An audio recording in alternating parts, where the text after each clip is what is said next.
Old school. We're allowed to play music again, Brett. I'm impressed. Mike Russo from The Athletic filling in for PA on this beautiful, what day is today? Wednesday morning. Man, was I jittery getting here. What civil engineer put together the construction plans around this building? No comment. I mean, I truly, every road's closed. Yeah, I know. I had trouble getting in. Which, by the way, we can't play music still. I just, out of the goodness of my heart, I'll have to go back and edit that later. Okay. But I figured, It was old school. Yeah. We'd bring it back for one day. Bringing back Russo Radio. Truly, is this, how long has this been going on around here? As far as the roads? Yes. It's what they say. It's either construction season or it's snow season. And it's construction. Yeah, but it's usually they around have here, one road open. No. This is nuts. Yeah. And Waze finally is you're on your own. That's what happened to me too, is I come up 100 north and it's just good luck. Yeah, You're stuck in traffic. It tells you to get off on the south frontage, and then the road that it tells you to get off to get to the fan closed. Yep. So now I'm going around. It truly, finally, I just, there was a sign that said road closed, and I just went, and it was not closed. I just somehow miraculously wound up through the backside of, I don't know, Cedar Lake or something. Yeah, no, I was getting a little worried. I had plenty of time, and then all of a sudden it was just it just kept on adding 7 minutes to my commute. Isn't that the worst when you look down and all of a sudden 5 minutes comes out of nowhere and you're like, oh boy, something is happening. And then I was already riled up because I was upset that Corey Cove was bashing the finale of Seinfeld because I'm the only person in the world that actually thought it was brilliant. So that also had me fired up. And then I walk in the building, and this place is a different building from the last time I was here. I don't remember the last time I was in this place, but yeah, lots have changed. Yeah, it's torn up pretty good. It's they're putting it back together. Supposedly June we're gonna have a brand new shiny iHeart Minneapolis HQ, and it's gonna look real nice and hopefully a lot less bright and it's very bright. Insane asylum-y. Remember to turn the TVs off. 100,000 lumens right into your eyeballs every time you walk in. Yeah, exactly. Coming in at 5 o'clock in the morning it's awful. Gosh. It's awful. Yeah. I can't imagine. That's by the way, Zach, the voices of Zach Halverson and Brett Blakemore, and who have dream jobs. One is the engineer for Kevin Fulness on Wild Game Nights. The other is the producer for Beyond the Pond. I can't even imagine how incredible those jobs are. We're gonna have books to write eventually. Yeah, I'll be glad to be the ghostwriter on that. Do. The Fulness angle isn't that bad. Yeah. It's the Micheletti one? Yeah, that's oh, man. Poor Pat, not even here to defend himself. I tweeted one thing about Jesper Wallstedt's stats, and he texted me privately, "Are you high?" So you know what I realized recently is Fulness Micheletti is not a Marco Rossi guy. Oh my goodness. He wanted him gone. Yeah.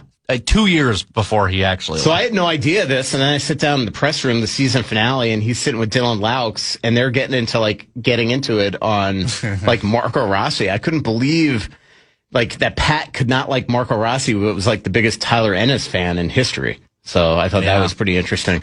So we have a really good show for you today.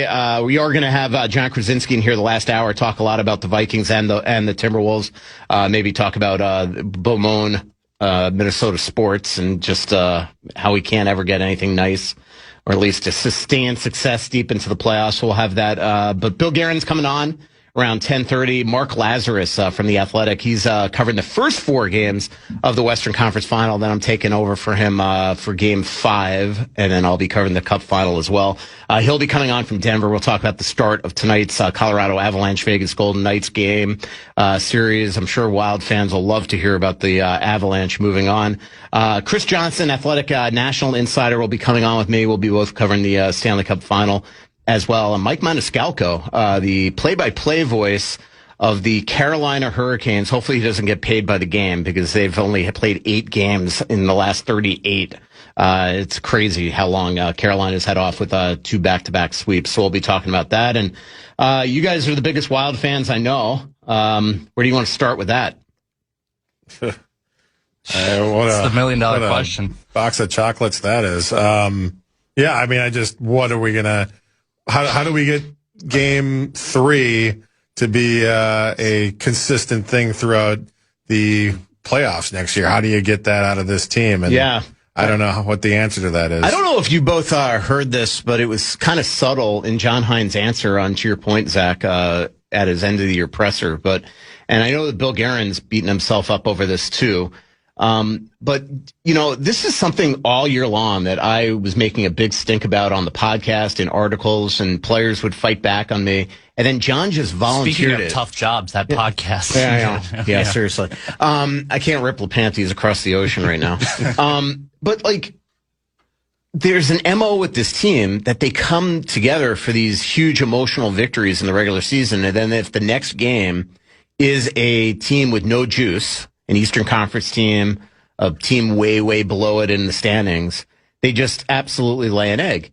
And John brought that up in comparing games 3 and 4. Now, the difference here is that this is the Colorado Avalanche still, and you got to bring the sustained success in game 4. But the fact that he brought it up to me shows that there is a personality trait with this team, that it just seems that they're able to sink every ounce of energy and good play and following directions and all that stuff into one game. And then the next night they just are incapable of, for lack of a better term, following the rules again.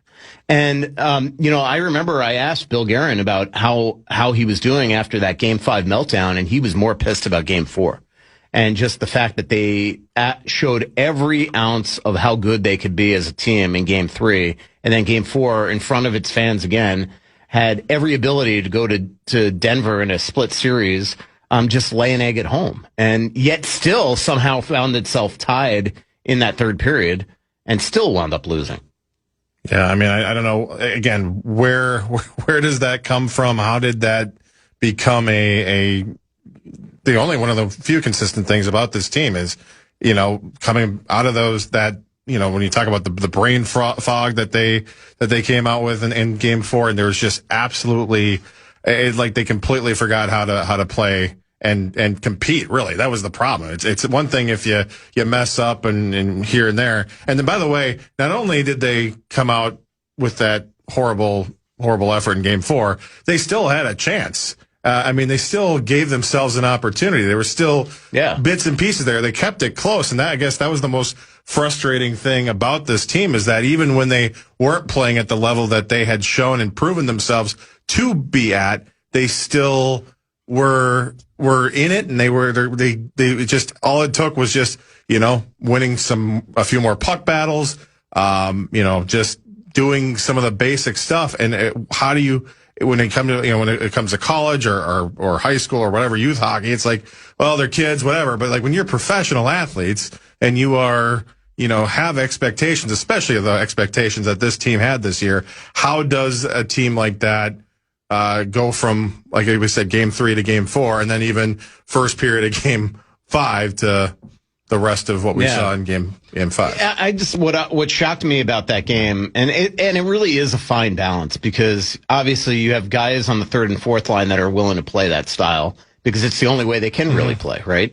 They're not the guys that are equipped to make the, fancy east-west type plays that the first and second line players are. But that's where the balance is because, if you want Kaprizov and Boldy to just dump pucks and get pucks deep and things like that, that takes away from what makes them good. I mean, they are the ones that allowed this team to be one of the top 3 highest scoring teams in the NHL, that brought the juice and the energy and the excitement that we saw a lot in the regular season. So it's those guys that are usually the ones that are probably not, that are the guiltiest parties.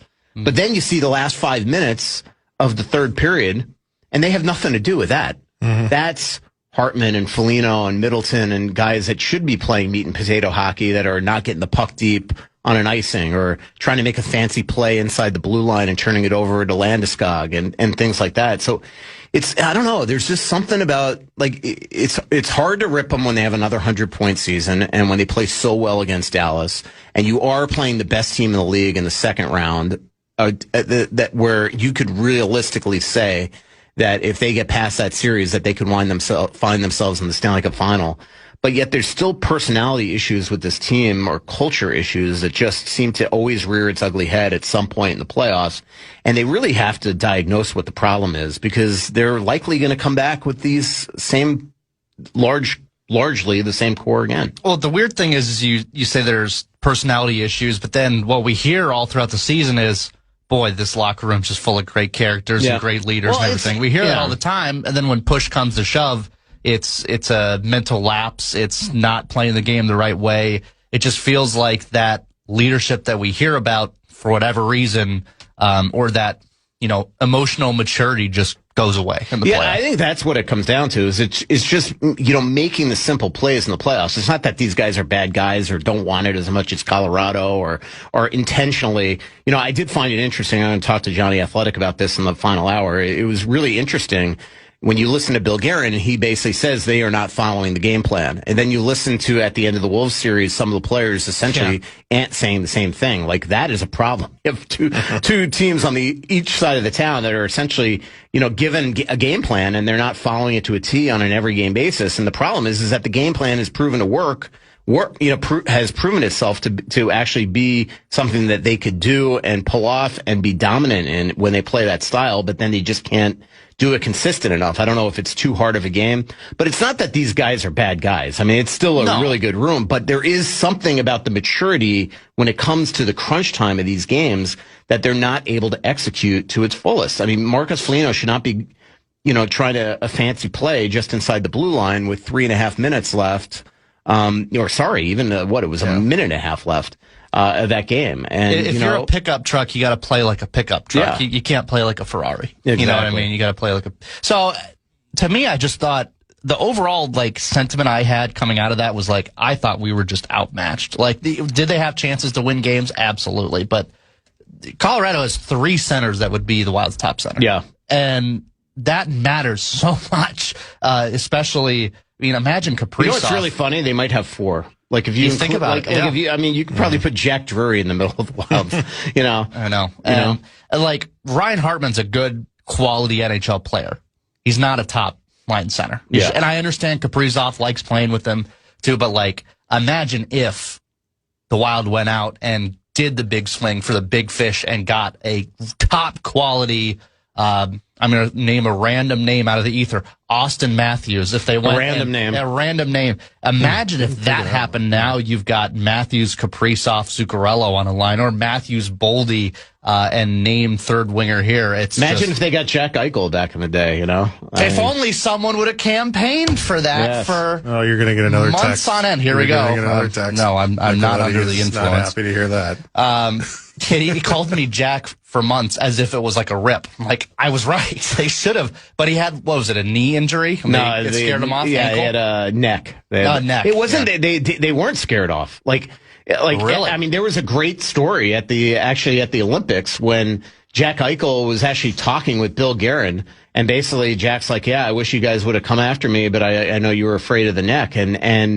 And Bill Guerin's that is contrary to belief. We talked to our team doctors, and they were fine with you having the surgery. So what happened? So it just, they could not make a deal with Kevin Adams. Oh. I mean, he tried and tried and tried to get him. And it just, Kevin Adams. And I'm telling you. Hat tip to Bill Guerin. Yeah. And I'm telling you what the Wild offered them, I think, was much better than what they eventually got, I think. Yeah. Wow. So that would have changed the game. That would have changed. He just went on to win a Stanley Cup. Yeah. So no big deal. Yeah. So maybe Austin will be next. The problem is he's got injury issues too. So learn our lesson. Yeah, exactly. Could be a little different though. He just keeps on going to Germany to get stem cell, all that type of stuff. So who knows what's going on with him? We'll talk to Chris Johnston about him. Chris is based in Toronto, knows everything that's going on with Austin and the Toronto Maple Leafs. We'll talk to him a little bit. But when we come back, as I mentioned, we'll have Bill Guerin on the show in the second hour. So definitely tune in for that. But when we come back, we're going to go out to the Western Conference Final in Denver. Game 1 of the Western Conference Final tonight between the Colorado Avalanche and the Vegas Golden Knights. Mark Lazerus will be covering that series for us, or at least the first 4 games. He'll be coming on next on The Fan. Before we go, The Fan and BigDeck.com and give you a shot to win bonus bucks of the National Cash Contest. Head to KFAN.com. The keyword is cash. The keyword cash. KFAN.com. Keyword cash. It's Michael Russo on The Fan. Hear that? Sounds like simple. The Power Trip is packing up and headed to the island. You can catch the guys live at Treasure Island May 28th and 29th for 2 shows loaded with games, nonstop laughs, and amazing prizes, including trips to Las Vegas. You can book your room and save 20% with the promo code KFAN. Plus, announcement you don't want to miss. Get all the details now, KFAN.com, keyword calendar.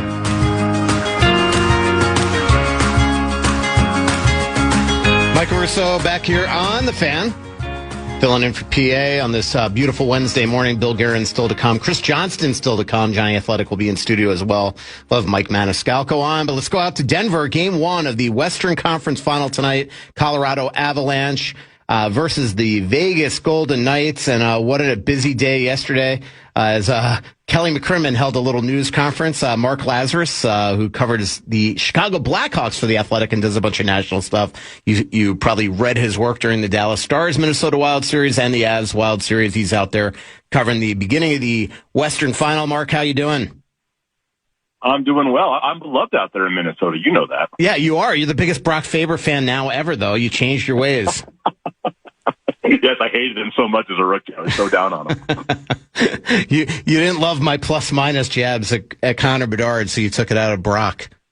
I loved how you and I were just making fun of each other the whole time, and people took it as like a serious beef. That was really fun. It was pretty good. But honestly, before we get to this series, you got to see a lot of the Wild throughout that game, and you have to admit, even when the Wild were up 3-0, I kept on saying there's a lot of game left, and that's the one thing about Nathan McKinnon. I mean, it's the preposterous statement award, but you don't want to take a big lead on him early. You got to give him a little time. Maybe take that 3-0 lead late in the second or something. But man, he will his team to win. Yeah, and you've seen enough Minnesota Wild games to have a good sense of where that was headed. It's hilarious how prescient you are when it comes to Minnesota Wild collapses like that. But yeah, I mean, the Avalanche they're so far and away the best team in the league. I mean, Minnesota and Dallas are probably the second and third best teams in the league, and I don't think it was particularly close. I mean, Colorado is so far ahead of everybody right now when they're really clicking. I mean, they started the season 31-2 basically. Yeah. And then they just went into cruise control the rest of the way. They could have broken the record. They could have broken Boston's record. They could have been like the 2013 Blackhawks. They just didn't need to be, so they just kind of went on cruise control, and they still had 120 points or whatever it was. I mean, they're just so much better than everybody else. And they've won 8 of 9 in the playoffs, and some fairly easily. And that game especially. Where did you see the Wild? I mean, to me, it wasn't like your typical prevent defense. It was just a Colorado team that just said, you know what, we have nothing to lose. We don't want to go back to Minnesota.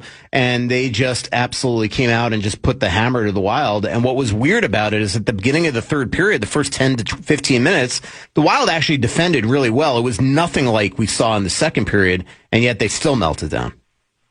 Yeah, they did play those last 40 minutes like it was a 40-minute penalty kill, though. They were like, we got a 3-0 lead. Let's not screw this up. They didn't try to keep attacking. I think I used the term turtles in my column that night.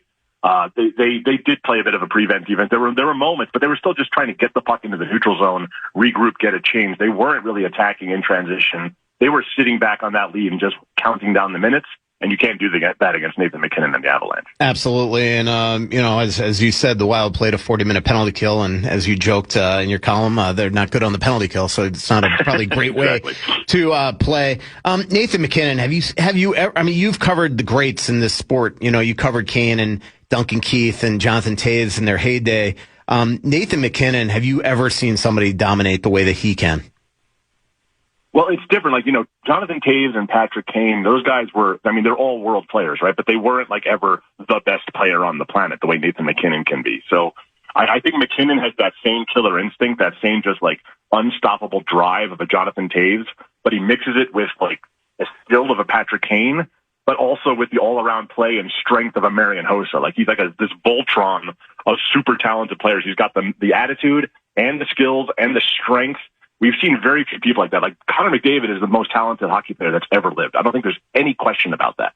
But he doesn't have the overall game. He doesn't have the size and the strength and that bull mentality necessarily of Nathan McKinnon. So, McDavid might be more talented. He is the greatest player I've ever seen. But Nathan McKinnon, when it comes down to it, that's the guy I want with the puck on his stick in a big moment like the one in Game 5, just not in the Olympics, I guess. Yeah, not in Milan and with the puck on a stick, basically in the same place. How did he miss that net? It It was wide open. I know.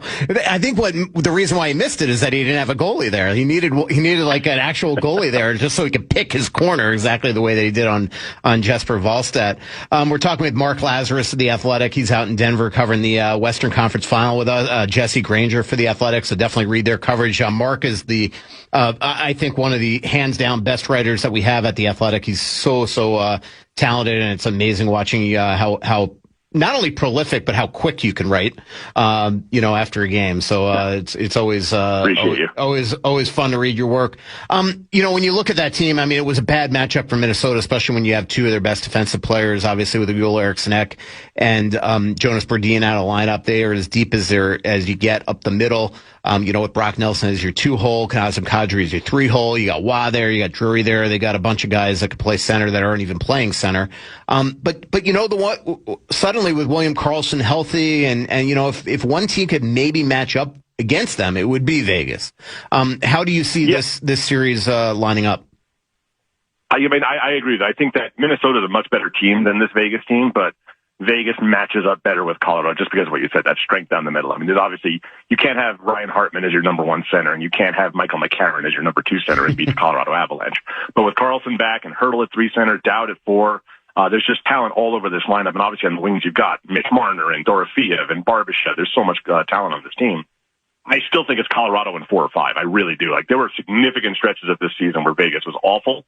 I do not have faith that Carter Hart can keep this up. The Vegas, they came out of the pillow fight in the Pacific, as Connor McDavid called. They didn't really get challenged by Utah or Anaheim. This is a huge, huge step up going up against Colorado.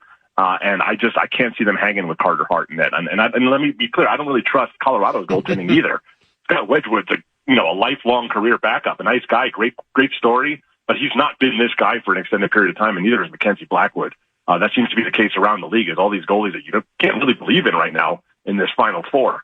But I certainly believe in Colorado as a team more than I do in Vegas. But they do match up better than this particular Wild team did. Yeah. You wrote a really great story in today's Athletic on just how both the Avalanche and the Golden Knights were put together. And the one thing that you made it very clear, these are two teams that don't build through the draft. Obviously, Colorado had to when they absolutely stunk, and they, in a row, essentially drafted Landeskog, McKinnon, and Makar.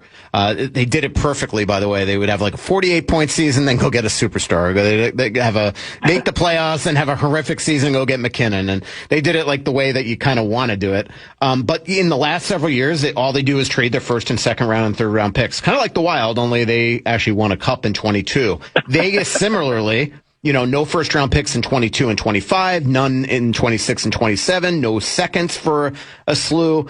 And really only a couple draft picks in their lineup, including Dorofeev, who I think is going to be a star and is about to get a huge, huge contract. But it is an interesting way. They definitely have proven you don't have to necessarily build through the draft. Well, I remember in 2013, my first year covering the Blackhawks, we're in that second round and they're playing Detroit. Mike Babcock was the coach of the Red Wings.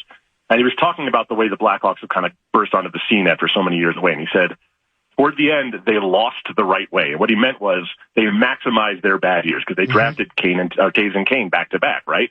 And then they were able to go out and lower Brian Campbell and Marian Hossa and these big free agents and quickly escalate things. That's what some of these teams, people say like, oh, Florida built through the draft. They have Sasha Barkov. Like, yeah, but that's it. Bill Zito made the rest of the moves. And Colorado has Nathan McKinnon, Mikhail Makar, and Gabe Landeskog, but those are from like 15 years ago now. And since then, they haven't drafted in the first round since. Look, these are good teams. And when you're drafting number 30 overall, I went back and I was looking at all the 30th, 31st, and 32nd picks in recent years, and 29th and 28th going back before the expansion. And there's like 4 guys that made the NHL that had like any kind of substantive careers in the NHL from that range. These picks are utterly meaningless to a team like Colorado or Vegas or Florida or, right now, Minnesota. Bill Guerin says he's going for it, and he should be going for it because he's got enough pieces now that he shouldn't be waiting for guys to develop over the next 3 or 4 years that he drafts. He shouldn't be looking for draft picks. He should be looking for a number 1 center. And from what I understand, that's what he wants to do. And that's how more GMs should do it. Look, it's a higher risk, high reward. Nobody in the league has better job security than Kyle Davidson, who has the worst record in the league over the last 4 years. Because if you get an owner to buy in on these long-term rebuilds, you are so safe as a GM because you're supposed to lose. It's part of the plan. So GMs don't want to go out there and do what Vegas and Colorado do and what Florida did, because if you fail, you lose your job. you fail spectacularly and you set the franchise back forever. But it can be done. You just have to. I mean, Kelly McCrimmon. Everyone's reluctant to give Kelly McCrimmon credit for anything, and I understand that these days. But he said you got to make bold decisions and you got to make the right ones. Almost every decision he's made, any of these big trades, has paid off for them. Yeah, and speaking of Kelly McCrimmon, he held his news conference with John Tortorella yesterday. His day started in New York City, where he had appealed. What a weird situation that I actually was involved in just as my job with the PHWA. But they end their series against the Anaheim Ducks, and John Tortorella wants to essentially flip with the losing coach because the winning coach goes second. He didn't apparently want to do that, Joe Quenneville. And next thing you know, he does no media, and then they don't open up the locker room, have two players at the podium, and then one where essentially was in a side room. So they got dinged $100,000. And a second-round pick, and they appealed that yesterday. Right now it stands, but he opened up his presser with a little apology, which is not easy for Kelly to do, I'm sure.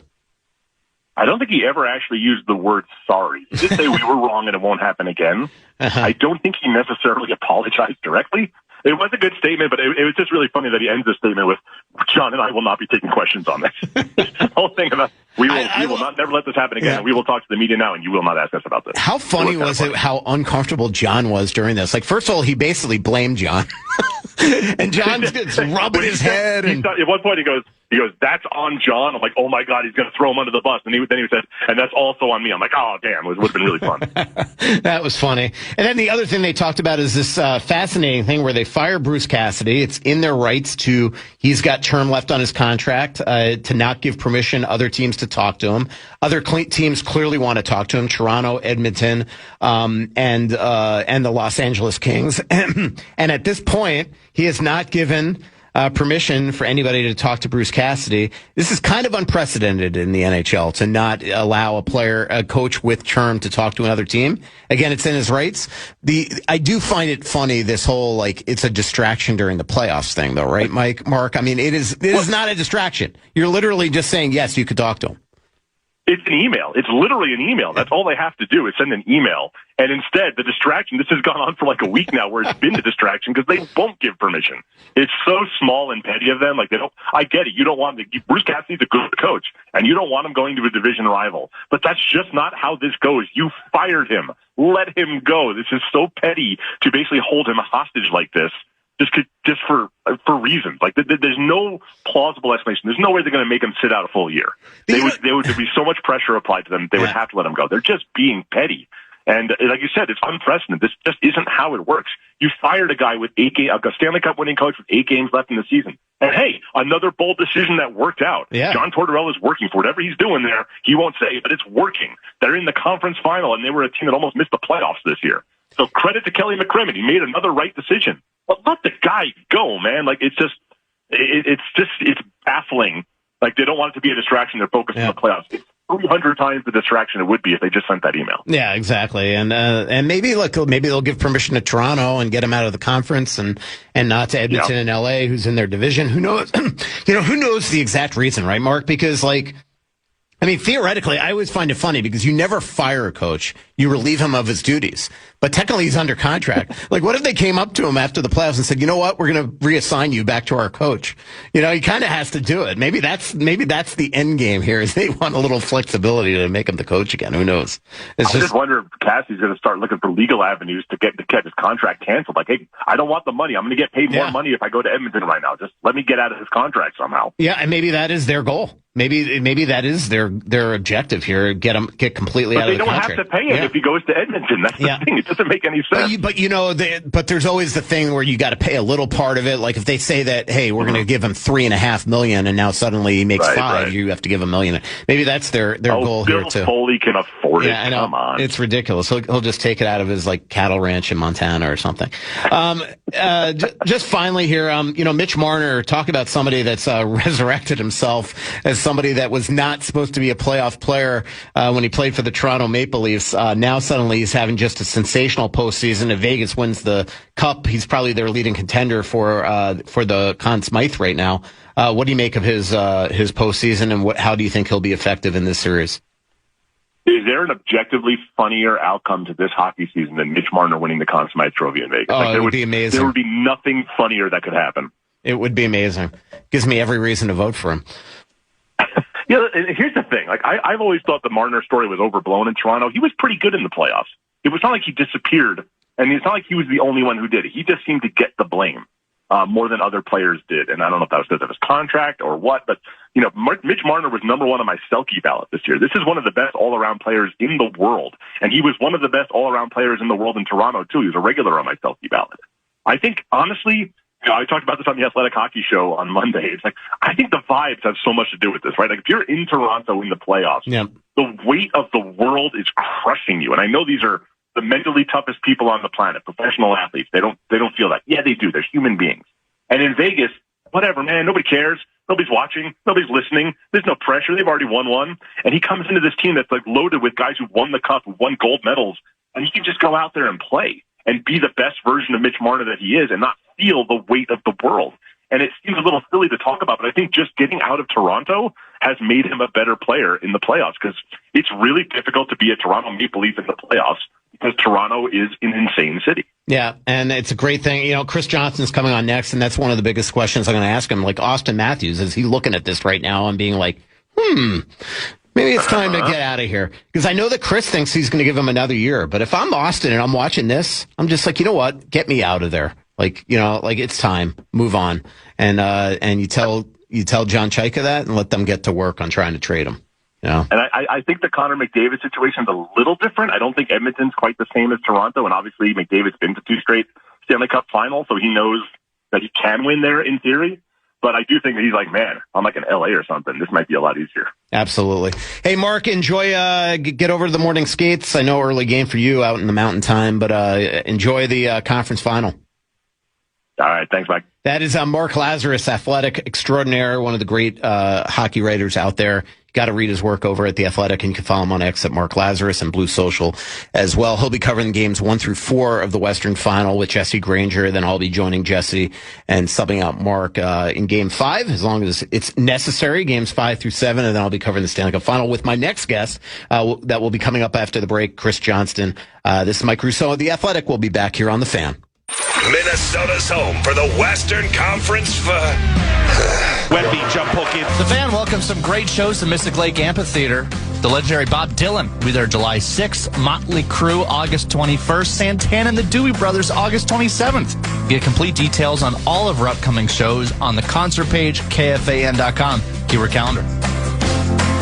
I cannot wait for that amphitheater to be open and check out some shows. Looks cool. It's something we've been dying for here in the Twin Cities ever since I got here. I used to go to South Florida Amphitheater all the time to watch outdoor shows. Been to Red Rocks. Been to obviously a ton of places. Lakeville Amphitheater in Atlanta. Just nothing better than an outdoor concert. We need an amphitheater. So excited about that.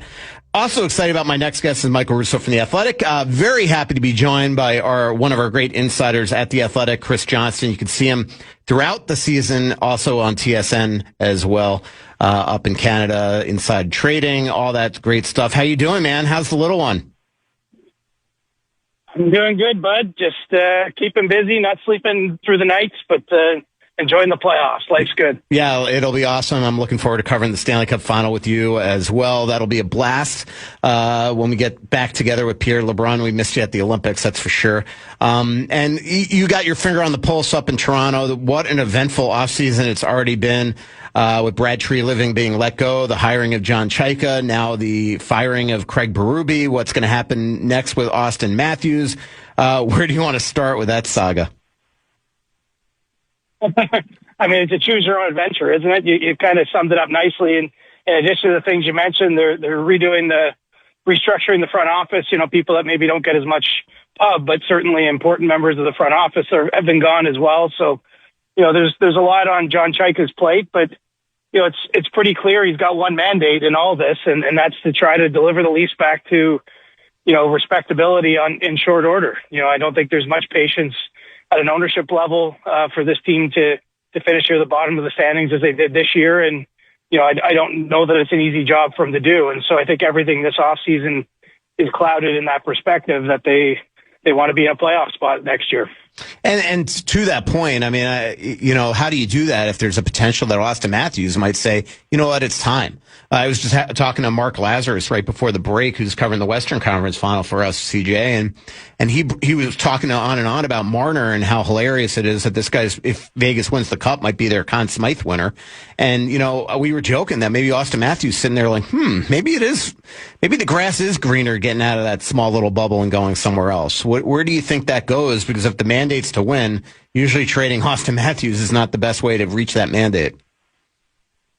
For sure, and certainly if John Chaika gets his way, he won't be trading Austin Matthews. In fact, I'm told in some of the preliminary talks the Leafs' new front office have had around the league, they're saying they'll talk about anyone but Austin Matthews. They'll listen on a number of their players, even some of them that have no movement clauses, but they don't want to have those discussions just yet. And really, it's going to come down to what Austin Matthews wants, where his will is, what the conversations end up looking like, and it's too soon to really handicap where that goes. But I think it is fair for us to look at the situation and say, he's probably around the midway point of his career. He obviously was pretty buoyed and excited to win that gold medal in Milan with Team USA. And I think like a few other players on that team, he wants to feel that kind of success in the NHL. And he's got reason to at least worry or wonder about the direction of the team that's employed him for the last decade. So, all those factors come together. I mean, I don't think it's an easy decision or a light decision. Austin is the captain in Toronto. I think he recognizes what the franchise means and, his own place in that. And, all things being equal, he probably would love to stay. But, if there's not a path back to winning, and, we'll see if this number one overall pick, maybe that the Leafs have won in the draft lottery can change things. If they can maybe make some shrewd or savvy moves around the draft when it comes to trades, if there's ways for them to convince him that, it isn't going to be a prolonged period at the bottom of the standings. But, that's kind of the current, I guess, that the new Leafs GM is swimming against right now. Yeah, but you broke it really well down a couple of weeks ago on a big story that I know created a lot of hype up north of the border, especially. If you have your finger on the pulse there, as I mentioned in Toronto. Wild fans are obviously keeping their eyes on Austin, just because we know that Bill Guerin is, one, motivated to get a number one center, but two, loves Austin, has developed a relationship with Austin, as has Matt Boldy, Brock Faber, Quinn Hughes. What's your gut say? What do you think Austin, when he sits down with John Chaika, is going to tell him? And, do you think that he would just say, you know what, it is time, or do you think he'd give him another year? Right now, gun to my head, I think he's probably going to give them a bit more time. I suppose some things could happen between now and when that conversation goes down that could change it. But, I don't certainly get the feeling he really wants out of Toronto. I think it's almost just being real with what the situation is, where the team's at, looking at, other organizations, including the Wild around the league, that just appear to be much better set up to, contend for a Stanley Cup. I know it was a tough loss for Minnesota in the second round there against Colorado, but, they've got a lot of the players you mentioned locked in at pretty favorable cap hits.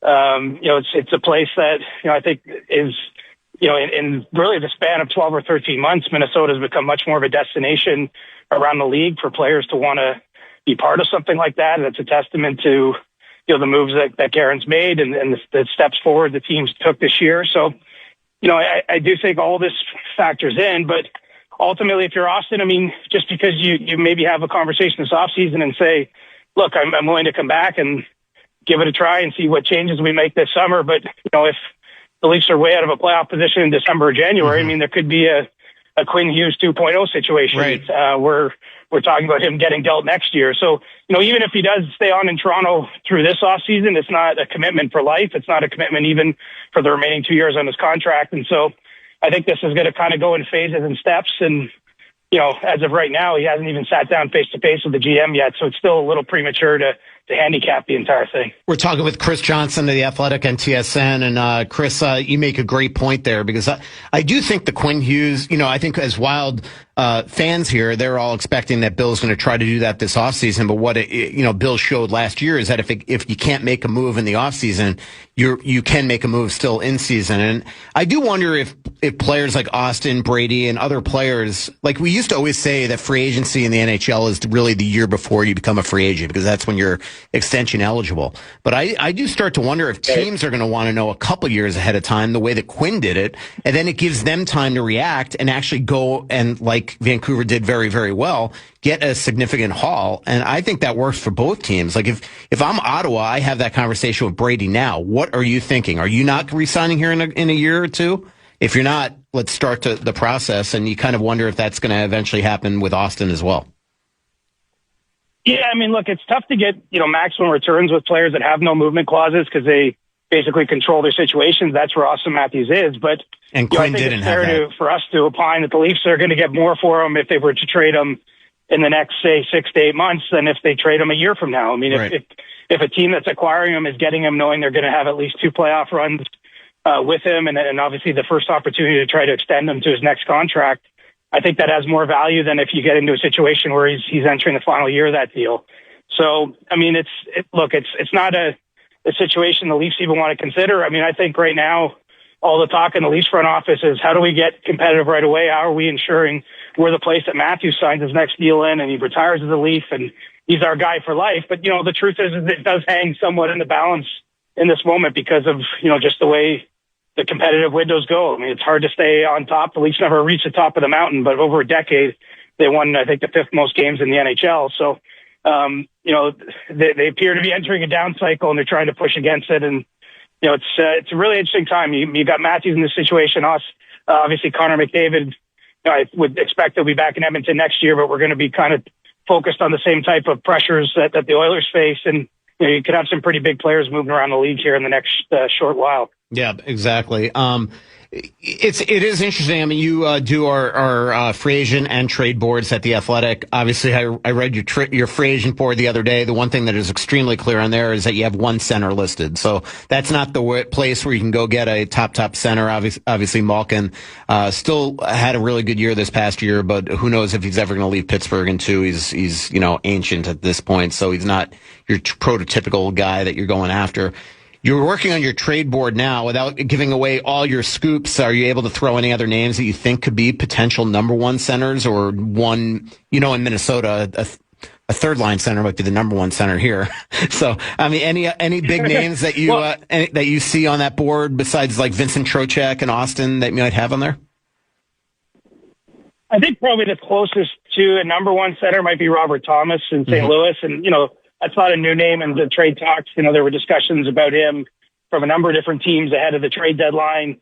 Trocheck will be back on the board, and he was in a similar spot with the Rangers. So you're seeing a lot of similar patterns that, not clear to me yet what's going to happen with Elias Pettersson in Vancouver with new management in place there. But I think it's certainly possible, if not plausible, that we're talking about him getting moved at some point in this offseason, or at least in the near future beyond that time. So those are some of the names, but, I think it might take some patience. You hit the nail on the head with your previous question that, it might not happen this summer for Bill Guerin, and it's not necessarily his fault. It's just, there's a lot of different sort of market forces at play here. And, I think some of the biggest true number 1s, whether it's a McDavid or a Matthews or someone of that ilk, might not actually be available until, some point in the future beyond this summer. It's so hard to get a center, and that's why I think Vancouver did such a good job in the Quinn Hughes trade. I know everybody was talking about Zeev Boyum, but to get a Marco Rossi at his age, at that, whether he's a true number 1 or not, that's, those players usually don't move. So, really good move by them. We're talking with Chris Johnston of The Athletic and TSN. Chris, coaching searches throughout the National Hockey League. Toronto needs one. Edmonton needs one. LA needs one. Vegas may need one. Vancouver needs one.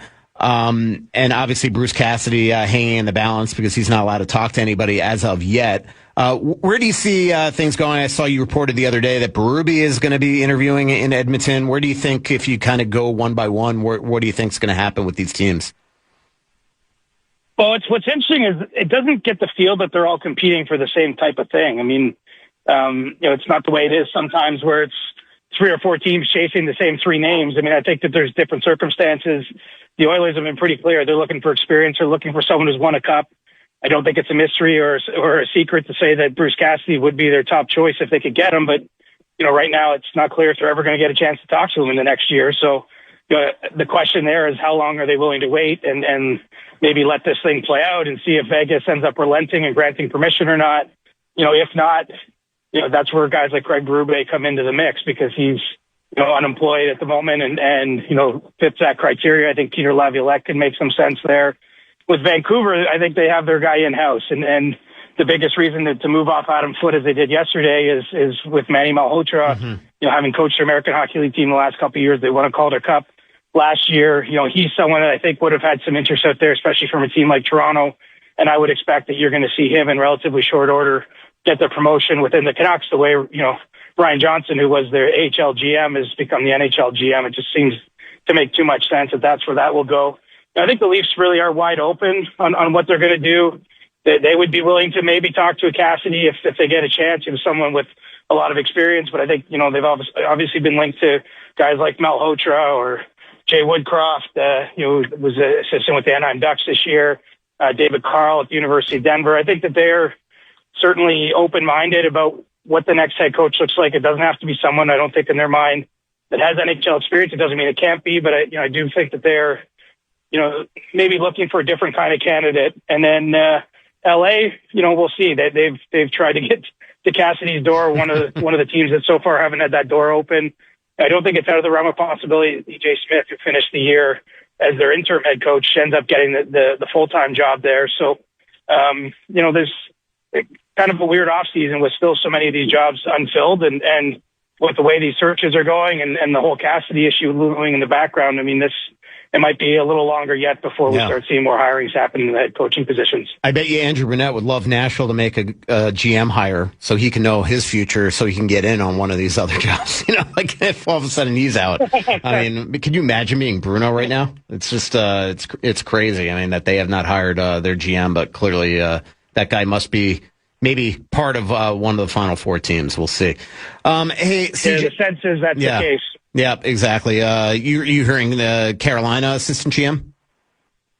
Is that what you're thinking? No, I can't say. Okay. I'm sworn to secrecy on but I don't think that's the case. I think it's someone else that's still working. Interesting. All right, CJ, really, really appreciate it. We'll be seeing you at the Stanley Cup Final, I assume? Yeah, I hope so, and keep kicking butt there, bud. Yep, I appreciate it. That is Chris Johnston. You can follow him on X at Reporter Chris, and obviously read all his work in The Athletic. You can see him throughout the hockey season and summers on TSN, Insider Trading, all the trade deadline shows, Free Agent Frenzy, all that type of stuff. CJ's the best. Thanks, Chris. Appreciate it. When we come back, Carolina Hurricanes are actually going to play a hockey game starting tomorrow. We're going to be talking to Mike Maniscalco, their play-by-play guy. Hopefully he doesn't get paid by the day or the game. Hopefully it is by the day, but not the game because, man, 8 different. Could you imagine 8 games total that he has called in the last 30-something 5 days? Crazy. We'll be talking to him. When we come back, Bill Guerin still to come and Johnny Athletic in studio. We'll be back here on The Fan. It's Russo Radio.